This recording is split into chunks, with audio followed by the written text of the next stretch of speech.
Hola, bienvenidos a Hoy Israel, este canal que hemos abierto para desandar las sendas antiguas de nuestra fe en el Dios de Israel y en su Mesías. Y vamos a volver al Evangelio de Juan, tal cual lo que veníamos anunciando, y antes que entremos ahí, quería pedir disculpas respecto de la demora en subir nuevas enseñanzas. Lo que acontece es que me toca terminar con el capítulo 2 del Evangelio de Juan. Inevitablemente tengo que hablar acerca del templo y eso me ha insumido una preparación extensa, el material es inacabable y eso ha hecho que nos demoráramos en subirlo. Así que perdón, como primera cosa que tengo para decirles, perdón por la demora. El Evangelio de Juan, capítulo 2, la parte final de este Evangelio, dice que Yeshua hizo una limpieza, una purificación. El título es que ha venido a purificar el templo. Dice así, capítulo 2, a partir del verso 13. Lo vamos a leer y después la enseñanza va a estar dividida en dos grandes temas. Uno es el tema histórico y arqueológico, que es la primera etapa de lo que voy a enseñar, y la última parte, que es la más interesante a los efectos proféticos, es justamente la profecía detrás de el templo, que es la parte, incluso está señalado para los últimos tiempos. Así que sin más preámbulos voy a leer. Estaba cerca la Pascua de los judíos y subió Yeshua a Jerusalén. Y halló en el templo a los que vendían bueyes, ovejas y palomas, a los cambistas allí sentados. Y haciendo un azote de cuerdas echó fuera del templo a todos, y las ovejas y los bueyes, y esparció las monedas de los cambistas, y volcó las mesas. Y dijo a los que vendían palomas: quiten de aquí esto y no hagan de la casa de mi padre casa de mercado. Entonces se acordaron sus discípulos lo que está escrito: el celo de tu casa me consume. Y los judíos respondieron y le dijeron: ¿qué señal nos muestras ya que haces esto? Respondió Yeshua y les dijo: destruyan este templo y en 3 días lo levantaré. Dijeron luego los judíos: en 46 años fue edificado este templo, ¿y tú en 3 días lo levantarás? Mas él hablaba del templo de su cuerpo. Por tanto, cuando resucitó de entre los muertos, sus discípulos se acordaron que había dicho esto, y creyeron la escritura y la palabra que Yeshua había dicho. Esto tiene un trasfondo profético inigualable, que vamos a ir develando a medida que avancemos. Pero vamos a empezar con el tema histórico. ¿Por qué digo? Porque Yeshua entra a un templo que no es el original de Salomón. El primer templo lo construye Salomón con indicación y revelación de su padre David, incluso con las riquezas y los elementos que David había dejado a tales efectos, para que su hijo construya el templo. Esto ya en sí es una profecía. Si David lo ubicamos como padre, ¿sí? No de Salomón, como padre espiritual, y colocamos a Salomón como edificador del templo de la casa de Dios, vemos reflejado proféticamente que el Padre, nuestro Señor, encomendó a su Hijo, alejad a él mismo, a su palabra, edificar templo, y eso es lo que hizo Yeshua. ¿Sí? Esa es la primera cuestión profética que tengo para decirles. De hecho, los judíos solo por esto deberían entender que Yeshua, al que todo el mundo conoce como el Hijo de Dios, es precisamente la representación de Salomón edificando templo. Porque acabamos de leer que Yeshua hablaba de su cuerpo, que el templo era su cuerpo, que en 3 días lo iba a levantar y de hecho lo hizo. Pero volviendo al tema histórico, este templo que visita a Yeshua, ¿no? A donde va Yeshua ese día, cercano al Pesaj. Es un templo que edifica Nehemías, porque el primer templo lo habían destruido en tiempos de Nabucodonosor, allá por el siglo VI antes de Cristo, 500 y pico de años antes de Cristo. Fue totalmente destruido y todas las pertenencias fueron llevadas a Babilonia. 70 años después de ese hecho, Nehemías, Esdras y Zorobabel reedifican la ciudad, Jerusalén, y reedifican el templo. Sin la gloria primera, sin dudas. Básicamente porque el arca ya no estaba. Y hasta el día de hoy se desconoce su paradero. El arca era la presencia misma de Elohim. Él había prometido presentarse entre los dos querubines ante el Cohen Gadol, ante el sumo sacerdote, en cada oportunidad. Ergo, el segundo templo, edificado por, como dije, estas tres personas y el resto de la judeidad, era un templo sustancialmente menor, sin la gloria, sin la belleza, sin los elementos más indispensables, como es el arca, y así quedó hasta que 20 años antes de la irrupción de Yeshua, Herodes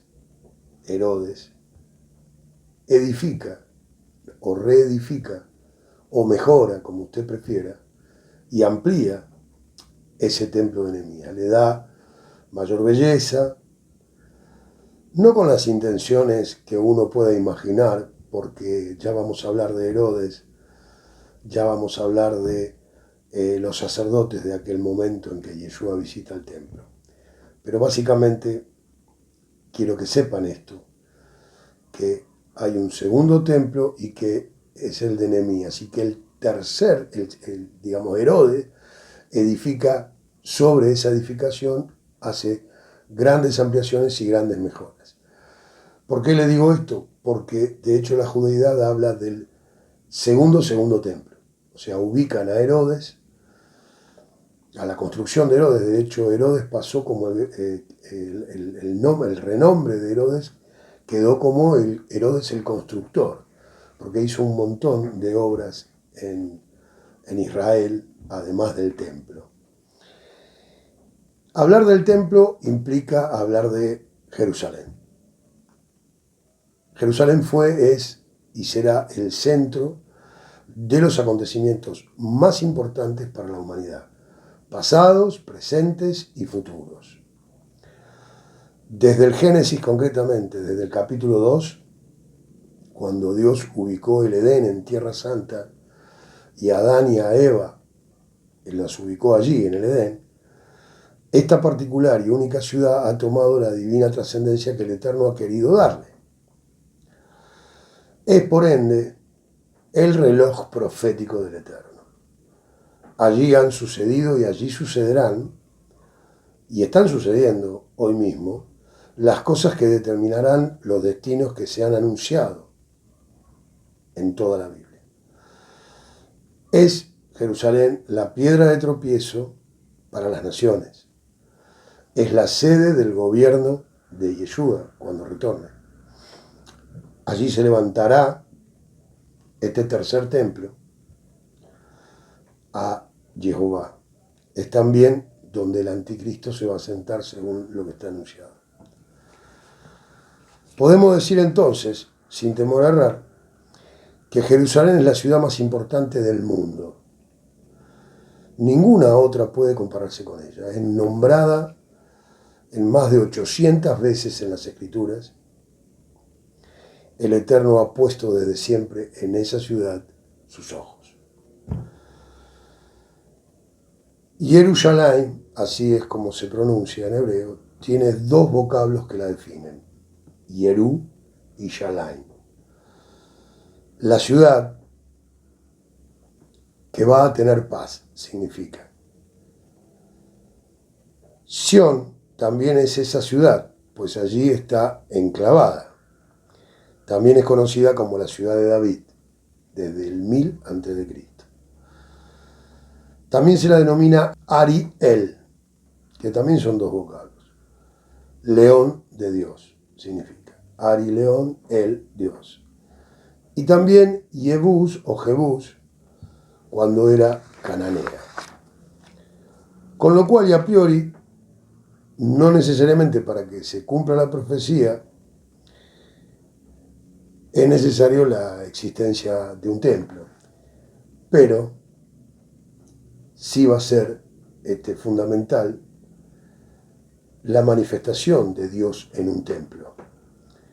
Ergo, aunque a priori no parezca necesario, es fundamental porque allí sucederán en ese templo las cosas que están anunciadas. La primera, volviendo a Jerusalén, la primera mención literal de esta ciudad en las Escrituras la encontramos en Génesis 14, versos de 18 y 19. Cuando Melquisedec se encuentra con Abraham, al momento en que éste vuelve de rescatar a su sobrino Lot de la mano de la coalición de reyes que habían atacado esa zona. Todo este contexto es una sombra profética de lo que acontecerá en el futuro cercano. Recuerden que aquel sumo sacerdote estableció el correcto y santo sacerdocio, el perfecto, y Yeshua volverá según esa orden sacerdotal. De hecho, la profecía dice, tú eres sacerdote según la orden de Melquisedec. El Eterno ha establecido también el desarrollo de esta ciudad en la historia. Zacarías, un profeta post-exilio babilónico, o sea, después del exilio babilónico, es decir, en la reconstrucción de la ciudad, luego de 70 años de destrucción, anunció algo que hoy se puede ver realizado. Zacarías 2, vamos a ubicar este pasaje, Zacarías 2, verso 4, dice así, y dijo, corre, habla a este joven diciendo, sin muros serás habitada de Jerusalén, a causa de la multitud de hombres y de ganado en medio de ella. ¿Por qué digo que es algo que estamos viendo? Es algo que ya está realizado. Desde el retorno de los judíos a la tierra de Israel, esto es en el año 1948, cuando se declara la independencia de Israel, 14 de mayo de 1948. Desde el retorno de los judíos a la tierra de Israel, Jerusalén ha explotado demográficamente de tal manera que hoy se hace imposible encerrarla entre murallas. Esto lo puede googlear y verá en los mapas que la ciudad vieja que está al oriente, a la derecha, digamos, a partir del Valle del Cedrón, están las murallas. De hecho, ahí está el Muro de los Lamentos, lo que queda de ese muro. Pero resulta que la ciudad nueva, Jerusalén, que se extendió hacia el occidente, hacia la izquierda, no para de crecer. Por eso esta profecía se está cumpliendo ante nuestros ojos hoy día y desde hace ya más de 70 años. Otro profeta, previo al exilio, también anunció este tiempo, la Jerusalén actual. Y me estoy refiriendo a Jeremías, a quien también voy a leer, Jeremías 31, versos 38 al 40. Dice así. He aquí que vienen días, dice Jehová, en que la ciudad será edificada, Jehová, desde la torre de Hananel hasta la puerta del ángulo. Y saldrá más allá el cordel de la medida delante de él sobre el collado de Gareb, y rodeará a Goa. Y todo el valle de los cuerpos muertos y de la ceniza, y todas las llanuras hasta el arroyo de Cedrón, hasta la esquina de la puerta de los caballos al oriente, será santo a Jehová, no será arrancada, ni destruida más para siempre. Y el contexto en que Jeremías anuncia estas cosas es justamente la renovación del pacto. Si usted lee unos versículos antes, se dará cuenta de lo que estoy diciendo. y el retorno de las 12 tribus. O sea, la renovación del pacto y el retorno de las 12 tribus a su tierra.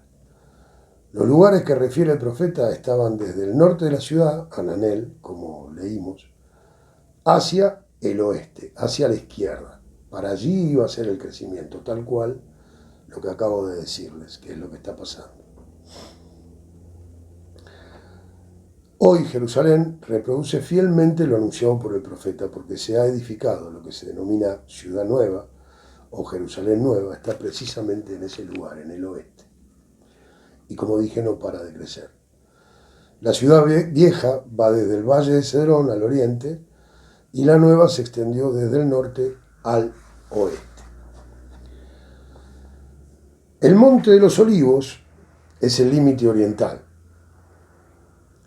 O sea, está el Monte Moriah, que es donde está el templo, el Valle de Cedrón, a la derecha, que ese es el Valle de los Muertos y de las cenizas, después explicaremos por qué. Y más al oriente está el Monte de los Olivos, donde Yeshua usualmente iba con sus discípulos a buscar privacidad y a orar.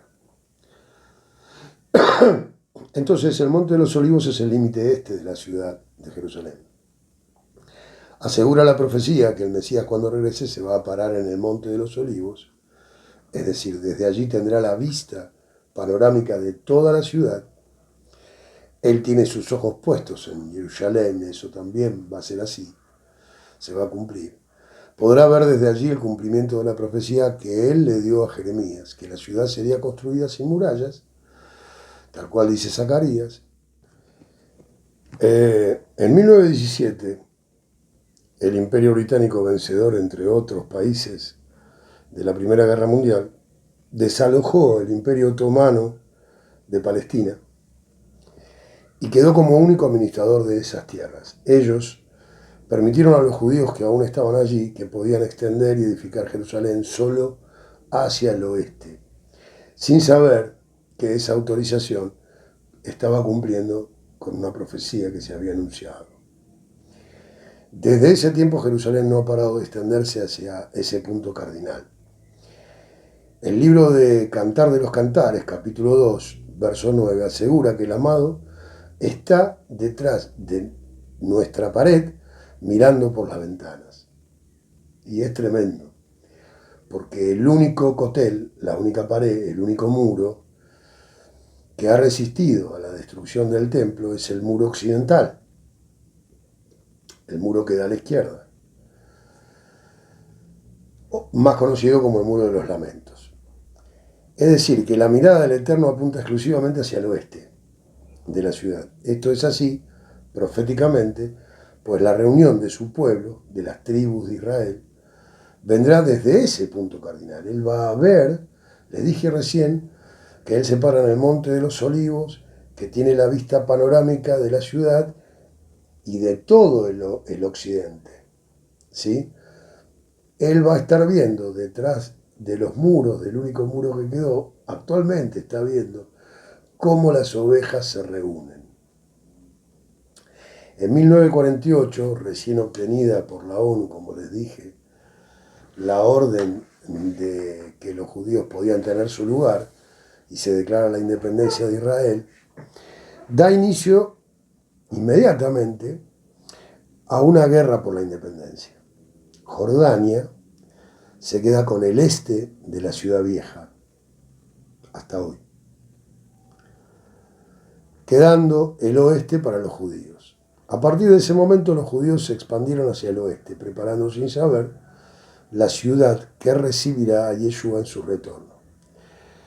No fue sino hasta 1967, más de casi 20 años después de la declaración de independencia, en la famosa guerra de los 6 días, que Israel logra una parte de la ciudad vieja en el oriente, en el este, y accede a lo que quedaba del templo, es decir, al muro, a este muro que conocemos, aunque con limitaciones, como vamos a ver. Ahora bien, existe una larga contienda sobre la ciudad sencillamente porque las naciones circundantes no aceptan que la ciudad esté en manos de los judíos Y la cuestión irá creciendo, irá aumentando próximamente. De hecho, ya ha comenzado. Desde que Estados Unidos trasladó su embajada de Tel Aviv hasta Jerusalén, Donald Trump trasladó, había sido una promesa de campaña, y trasladó la embajada de Estados Unidos, de la primer potencia mundial, la trasladó desde Tel Aviv, donde estaba, hasta Jerusalén. Eso es casi una declaración de guerra para el mundo musulmán, que justamente está discutiendo con los judíos la propiedad de Jerusalén. Volviendo a Zacarías, en este caso el capítulo 14, versos del 2 al 4, dice: porque yo reuniré a todas las naciones para combatir contra Jerusalén, y la ciudad será tomada, y serán saqueadas las casas y violadas las mujeres, y la mitad de la ciudad irá en cautiverio, mas el resto del pueblo no será cortado de la ciudad. Después saldrá Jehová y peleará con aquellas naciones como peleó en el día de la batalla. Y se afirmarán sus pies en aquel día sobre el monte de los olivos, que está enfrente de Jerusalén al oriente, y el monte de los olivos se partirá por en medio, hacia el oriente y hacia el occidente, haciendo un valle muy grande, y la mitad del monte se apartará hacia el norte y la otra mitad hacia el sur. Está hablando de el retorno de Yeshua, como les anuncié recientemente, que se va a parar en el monte de los olivos. En la ONU, después de la decisión de Estados Unidos, se votó mayoritariamente en contra del reconocimiento de Jerusalén como capital de Israel. La comunidad internacional, la ONU, pretende que Jerusalén sea declarada universal, o sea, que no tenga dueño, ningún dueño exclusivo por lo menos. Y en el otro extremo, el pueblo palestino pretende que Jerusalén sea declarada su capital, en notoria oposición a los judíos. En los versos de Zacarías se desarrolla el futuro inmediato. El Eterno reunirá a los enemigos de Israel y tomarán parte de la ciudad, pero solo para que Él mismo descienda. Ese es el momento en que Yeshua va a descender. Cuando se esté debatiendo sobre la propiedad de Jerusalén. Y va a destruir a las naciones enemigas y va a establecer su reino. Si vamos a Mateo, capítulo 23, versículo 39, dice: porque les digo que desde ahora no me verán hasta que digan bendito el que viene en el nombre del Señor. Y lo van a decir, básicamente porque es el que los va a salvar. Si no fuera por la intervención del Eterno en esa batalla por Jerusalén, toda Jerusalén sería destruida. O sea, no va a haber una mano humana que rescate a Israel, que rescate Jerusalén, sino que el que lo va a rescatar es el dueño de Jerusalén, el único, el Eterno. Esta afirmación del propio Mesías adquiere entonces una trascendencia profética única. El contexto en el que fueron dichas estas palabras es un duro enfrentamiento con los fariseos. De hecho, ese es el título del capítulo. Yeshua está viviendo su última semana física en la tierra. Él, apenado porque los religiosos no lo habían reconocido, se lamenta por su ciudad y manifiesta esta afirmación, augurando luego que el templo sería destruido. Cuando aseguran que no volverán a verlo hasta que declaren que Él es el bendito, que viene en el nombre de Jehová, a este templo se está refiriendo, al tercero, que se tiene que edificar. Él vendrá en rescate de Jerusalén, conforme lo anunciado por Zacarías, y todos los que de su pueblo lo rechazaron le darán la bienvenida, agradeciendo su rescate. ¿Por qué debe haber un templo a Elohim en el monte Moriah? Vamos a leer un poquitito Éxodo, capítulo 25, verso 8. Y harán un santuario para mí y habitaré en medio de ellos. Si bien están en el desierto en este momento, en el Éxodo, y se le va a dar a Moisés las instrucciones para erigir el tabernáculo de reunión, esto también es una profecía para que cuando Israel entrara a Canaán, allí edificaran también un templo que se verifica en tiempos de Salomón. ¿Ok? De hecho, el judío entiende este pasaje como un mandamiento. No se concibe en la judeidad que no haya un templo para ir a adorar. Es por eso que van a adorar al muro, a lo único que quedó del templo. En realidad no del templo, sino de la muralla. ¿Pero por qué van a adorar ahí? Porque es lo más cercano al lugar santísimo. Es el punto de la ciudad más cercana al lugar santísimo donde estaba la presencia de Elohim. Esa es la razón. No están adorando una pared. Ellos están convencidos de que al estar más cerca del Eterno, sus oraciones son escuchadas. Porque además es la promesa dada a Salomón por el Eterno. Esto que pareciera ser entonces, esto que leímos que pareciera ser entonces solo una tienda que deambuló por el desierto 40 años, en realidad es un mandamiento. Si Israel pretende que Jehová habite en medio de su pueblo, necesariamente debe haber un santuario.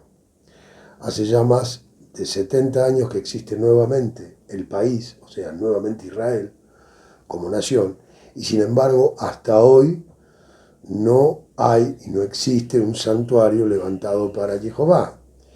Esta es la razón por la que debe existir un templo. ¿Cuál es el lugar en el que debe estar? ¿Cómo será? ¿Cuáles serán sus características edilicias? Es necesario ir entonces a otro profeta, que es el profeta Ezequiel, que no lo voy a leer porque tendría que leer no menos de 6 capítulos. Yo le pido que usted en su casa de a poco vaya leyéndolo, porque el templo que se va a edificar es exactamente el que está detallado por el profeta. Los templos anteriores, tanto el primero de Salomón como el segundo de Esdras y de Nehemías, y la renovación de Herodes a este segundo templo, tuvieron distintas características edilicias. ¿Por qué digo? El primer templo es revelación de Dios a David. De hecho, le deja los planos a Salomón de cómo debía ser la edificación.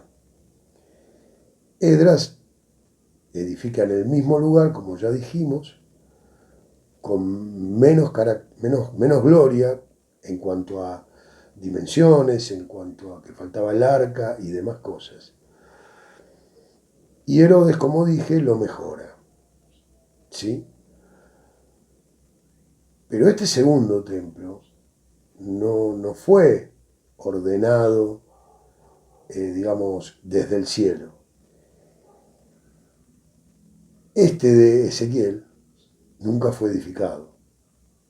Y la judeidad ha entendido que el tercer templo tiene que reflejar perfectamente ese templo, el recibido por el profeta Ezequiel. ¿Por qué? Porque como fue con Salomón, o David, que fue el que recibió la revelación, debe ser este. Es una instrucción dada por el Eterno en visión a Ezequiel. De hecho, el Instituto del Templo que existe en Israel y que yo le pido que usted googlee,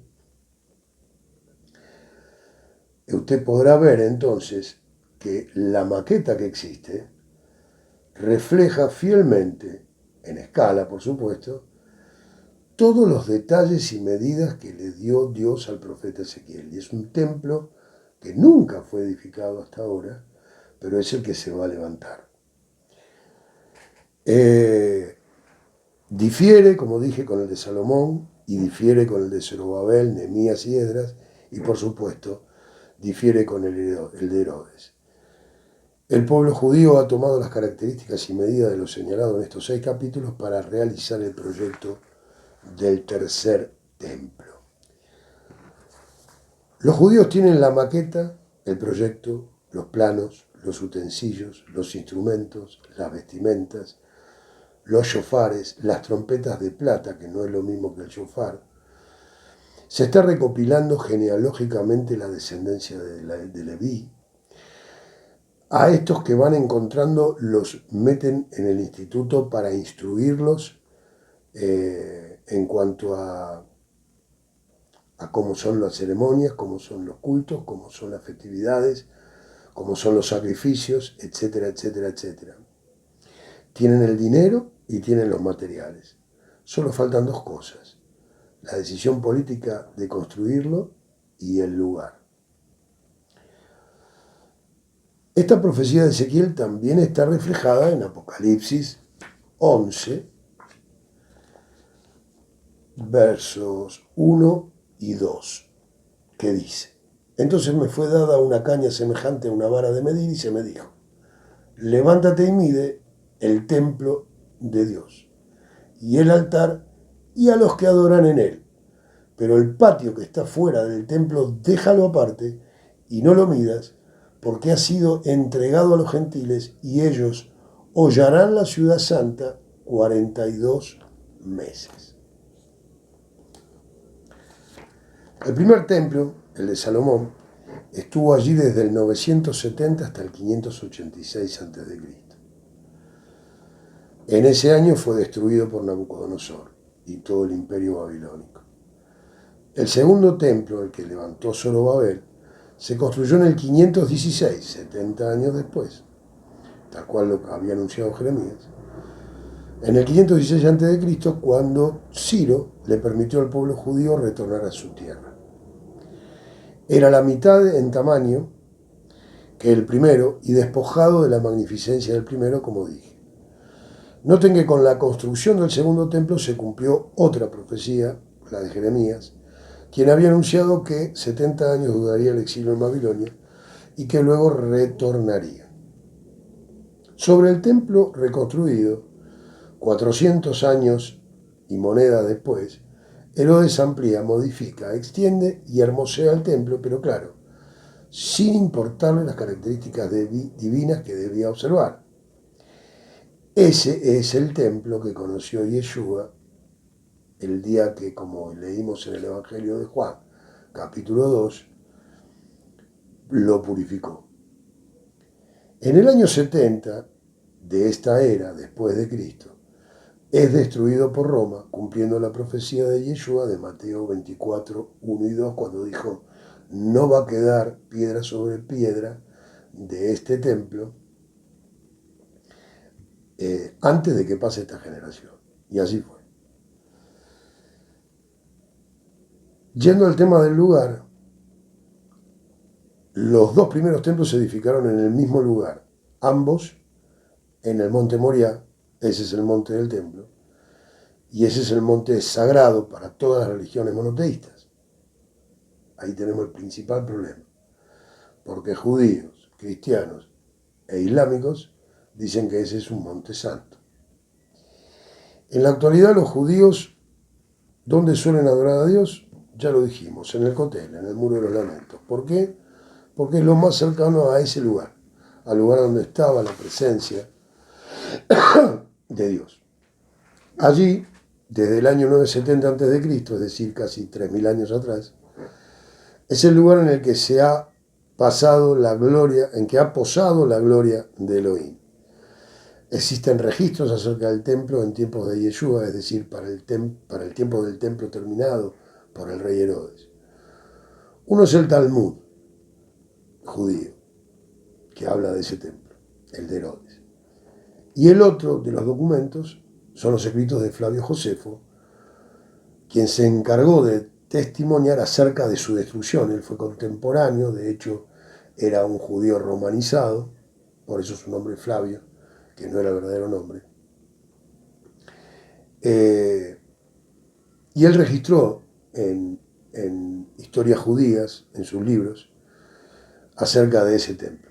El Talmud, para ir primero con el que primero mencioné, el Talmud expresa que cuando se abrían las puertas internas del templo, porque el templo estaba rodeado por murallas, pero cuando se abrían el habitáculo, las puertas del templo propiamente dicho, se abría también la puerta oriental, la del este y la de la derecha,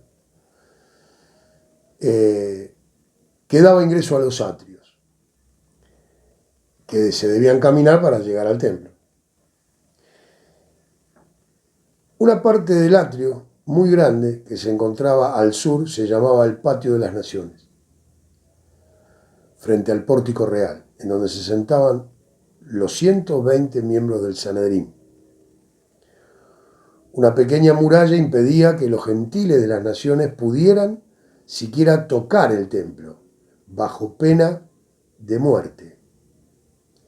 Josefo, en sus escritos, expresa que en esa pequeña muralla interior que separaba gentiles de judíos, estaba escrito en griego para los gentiles, para que los gentiles pudieran leer, una leyenda que decía: si usted no es judío y traspasa esta pared, su sangre será sobre su cabeza. Ese es el testimonio de Flavio Josefo en sus escritos acerca del templo. Pero esto es tan real que la arqueología ha demostrado que esa leyenda estaba en esa muralla pequeña, porque han sido encontrados restos de esa muralla y permitieron leer parte de esta advertencia. O sea, lo que dijo Josefo fue confirmado por la arqueología. Un historiador, dijo la verdad, sabemos que dijo la verdad, porque los registros arqueológicos que vinieron mucho tiempo después pudieron demostrar los dichos de Josefo. Es en este atrio donde se encontraban los vendedores y cambistas que Yeshua echó. Y volcó las mesas y echó al piso las monedas. Las volcó las mesas, le decía. Ese es el lugar de los gentiles. Allí estaban. Habían hecho una casa de mercado ahí los judíos. Una vez destruido el templo, en el año 638, después de Cristo, o sea, entre el 70, que los romanos destruyeron el templo, y el 638, hubo un tiempo en que no pasó proféticamente demasiado. Pero en el 638 ingresan por primera vez los musulmanes a Jerusalén y toman la ciudad. Es en ese año, promediando el siglo VII de esta era. Recuerden que el Islam hace su irrupción mundial en el 476 más o menos, cuando Mahoma inventa esta religión. Y 200 años después, casi 200 años después, los musulmanes entran en Ciudad Santa y la toman. Y toman incluso el Monte Moriah, donde estaba el templo, donde debía estar, y que ya no estaba. Las características de las invasiones islámicas tienen que ver con buscar lugares sagrados del país que se conquista. Y allí mismo, en donde había un lugar sagrado de esa nación, destruyen, si hay algo edificado, lo destruyen,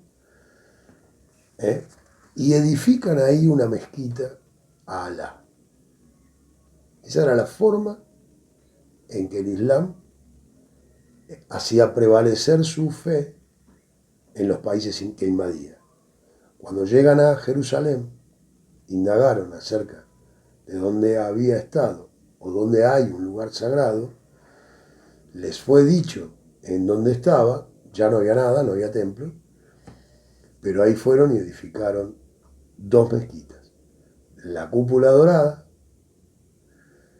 y la del El Aqsa. Que Dios le bendiga, gracias por escucharme y esperemos que no se pierda las sucesivas clases, porque esconden una revelación increíble, como todo el Evangelio de Juan. Esta era la razón por la premura que yo tenía en volver a este Evangelio que es único e irrepetible. Shabbat Shalom, que Dios le bendiga. En el Bereshit, el verbo estaba, Él es Elohim, creador de todo. Un cuerpo preparó solo por amor. Todo lo creó para su gloria. Él es vida y luz y prevalece de su plenitud, gracia derramó. Yeshua Señor, eres nuestra gloria. Yeshua Señor,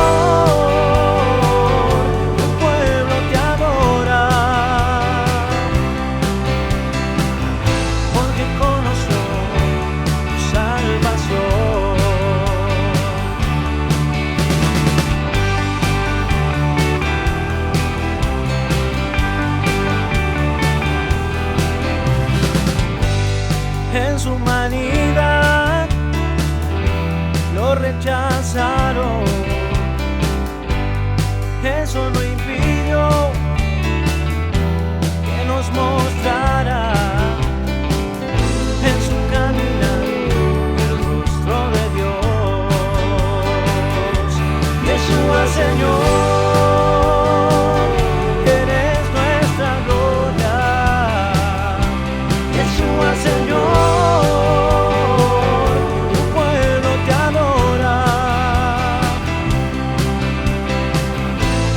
conoció tu salvación. Yeshua Señor, eres nuestra gloria. Yeshua Señor, tu pueblo te adora. Porque conoció, es que conoció.